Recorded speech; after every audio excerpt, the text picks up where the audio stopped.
Chairman PTI के वकील लतीफ खोसा पौन घंटे बाद इस्लामाबाद हाई कोर्ट की लिफ्ट से निकाल लिए गए हैं।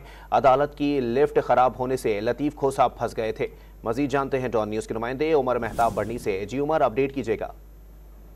जी बिल्कुल, चेयरमैन पीटीआई के वकील लतीफ खोसा आज इस्लामाबाद हाई कोर्ट की लिफ्ट में तकरीबन आधे घंटे से जायद और 45 मिनट का वक्त जो है वो बताया जा रहा है कि 45 मिनट तक वो जो है लिफ्ट में फंसे रहे और उनके साथ दीगर 18 वकला भी थे। टोटल 19 अफराद जो थे वो लिफ्ट में फंस चुके थे।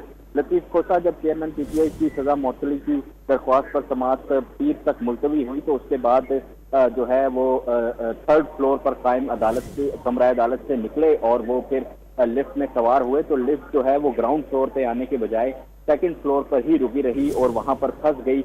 लिफ्ट के फंसने के बायस जो वकला थे उनमें काफी ज्यादा परेशानी पाई जा रही थी क्योंकि लतीफ खोसा की उम्र जो है वो काफी ज्यादा है, 70 साल से जायद बताया गया है और उनका कहना था कि लिफ्ट में इतने लोग अफराद हैं और ऑक्सीजन की कमी हो सकती है।